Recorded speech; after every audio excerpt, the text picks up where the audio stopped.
What's up, Impact fam? This is Chris from Kernersville. I'm hanging out down here in Cherry Grove Beach with Whitney and Iris and Evie, our family. We've been doing some social distancing, having fun at the beach, working down here. It's not the same, guys, because really we miss y'all. We wish all you guys could come down here and hang out with us as one big Impact family.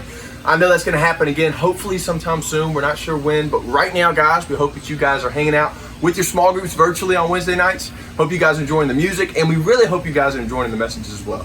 So y'all, since it's Wednesday, it is time for Impact. We can't wait for week 2 of Storyteller. Phil's got a great message lined up for you guys. We really hope that you enjoy after the message. Remember, got small group time, connect with your small group, FaceTime with them, house party with them, whatever it is. Just talk about life and how you guys are doing in this crazy season. We miss y'all, we love y'all. We're praying for you guys every single day, and we hope you guys are staying encouraged. Enjoy my man Phil's message here for week 2 of Storyteller. Love you guys. She knows I'm lying. I don't even understand. Hey guys, I'm almost set up here. I had no choice, Lucas. I really had no choice. I just wish you consulted me. There's more to life than stupid boys, you know. Wait, guys! I'm still here! Guys! What's up, Impact? This is Phil from our Oak Ridge location. I'm not sure how many Stranger Things fans we have out there, but I'm a huge fan. And here's the deal, guys. It stinks to feel left out. In the next 10 minutes, it is my goal to make sure that you know for certain that you belong. And not only you belong, but that everyone can belong. Feeling left out is so horrible because we were meant to belong. We were created to belong. We need to belong. And when we feel left out, we feel like we don't belong. Maybe you've been hanging out with some friends before and they all have an inside joke and you're trying to fit in and you're trying to be a part of the conversation and you try to laugh here and there, but you just don't feel like you fit in with the conversation, and so you start feeling like you're left out. Or maybe you thought your friends were going to hang out at home and you start checking your Instagram stories and you see that they've all been hanging out somewhere. Or maybe there's a party happening and you find out about it afterwards and realize that you weren't invited.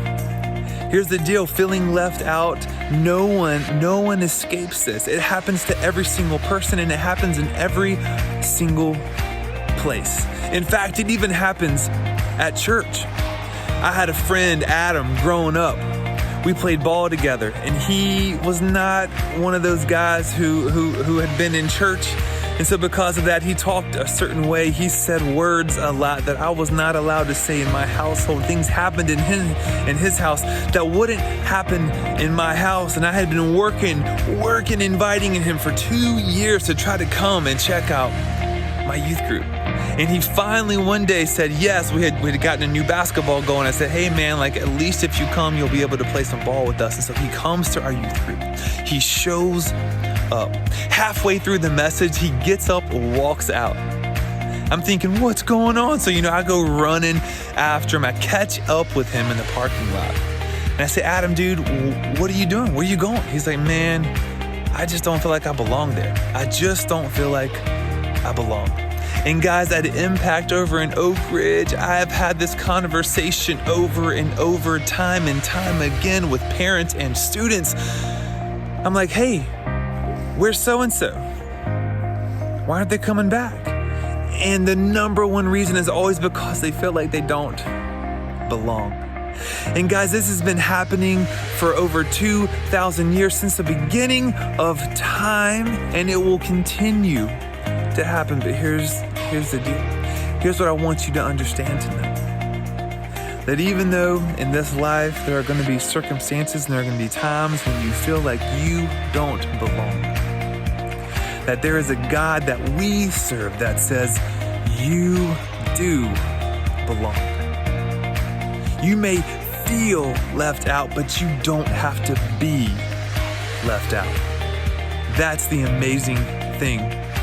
So back in the day, the religious leaders, the Pharisees of the time had this same kind of thinking. They thought because they were closer to God that somehow that made them better and they belonged. And so they taught this way. They taught the people of that time that, hey, you have to do these certain things and you have to do these offerings and you have to bring these sacrifices and all these things in order to belong in the kingdom of God. And people looked at the religious leaders like, man, these guys are so much more better than me. They're just better than I am.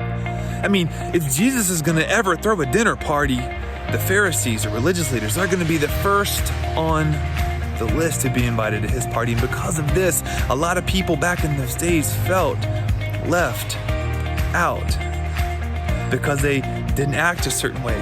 They couldn't behave a certain way. And the Pharisees taught that in order to belong, you had to behave a certain way. You had to believe a certain way. You had to have a certain reputation, and maybe some of you are there right now. As you're watching this video, you're thinking, Phil, if you knew what I did, if you knew what I've said, if you knew the choices I've made in my past, man, you'd know there's no way I would belong. There's no way I could belong to God. There's no way I could belong to anything or anyone because of what I've done, how I've acted.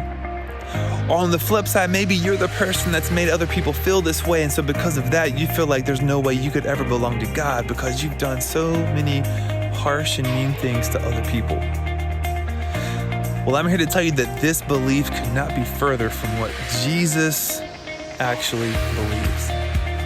So Jesus steps into the scene and he starts disrupting the religious leaders' beliefs and the people's beliefs of that time. And there was a certain story. It's recorded in the book of Luke chapter 14, verses 16 through 21. And I'm going to summarize it as we talk about this. But Jesus is basically at a dinner. And he's at a dinner with all these important people, these religious leaders, the Pharisees, all the people who thought they belonged. And as he's sitting there, he starts to tell a story. And he starts out and says, hey, there was this guy who was going to have a big banquet. And right as he begins telling his story, a guy that's actually at the dinner with him steps up and says, man, it's going to be great one day to dine in the kingdom of God. As if he's assuming that just because he has the right status or behaves a certain way or believes a certain thing or knows enough or has the right last name or has the right talents or abilities or has, the most followers on his Snapchat or his Instagram, that somehow that automatically gets him invited into the kingdom of God in this party. And so Jesus hears and he realizes, hey, I've got to set these people straight. And so being the great storyteller that Jesus was, he starts one way and then he says, all right, I'm going to tell a new parable now. So he says, okay, there's this guy and he had a banquet ready and he invited all of these people. It was going to be amazing. But out of all the people he invited, nobody can come. They all had some type of excuse. For one guy, the excuse was, hey, I just bought a field. And it goes on to give two more examples of people who were making excuses for why they couldn't attend this person's banquet. And at that point, I think the Pharisees and the religious leaders were starting to think, I wonder where Jesus is going with this story. And so Jesus continues and he says, listen, the guy that was planning this party, he's a little bit upset. And so he tells people of his household, hey, listen, go outside. I want you to invite the poor people. I want you to invite the orphans, the widows, the sick, invite them in. So they go out and they do this and they invite all these people in.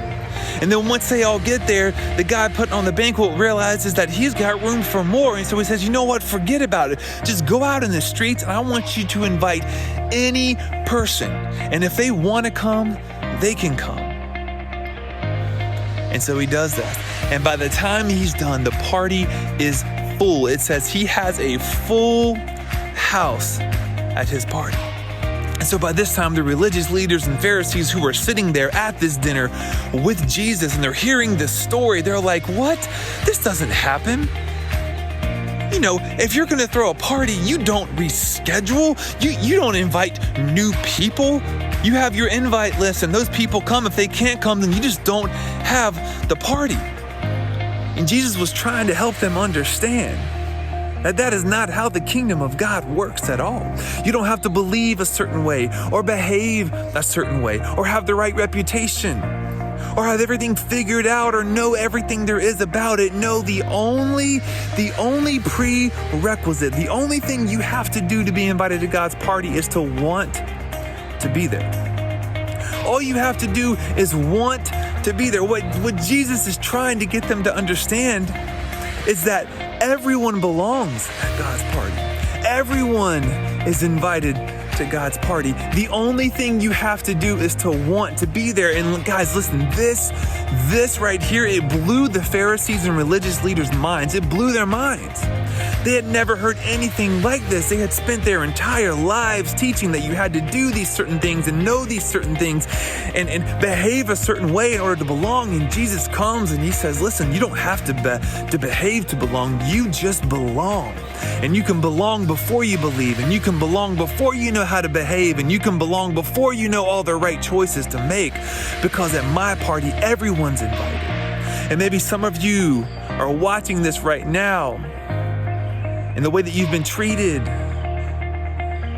you think that you don't belong, and you feel left out. And Jesus is trying to speak to you right now and say, listen, this is not what I believe about you. When I created you, at that moment, you belonged. You belonged to me. And no matter what this world throws at you and the lies that people try to tell you, you are enough. You belong. And so the religious leaders and the Pharisees, they got upset with Jesus because he's changing the way they thought. He's coming in and he's saying, well, listen, all these people that had been under the religious leaders and been taught these certain things and been taught to believe this, all of a sudden they had hope. They were encouraged because they could belong. Just imagine if you were there back in those days, how you would feel. You would feel honored. You would feel so much hope and so much gratitude.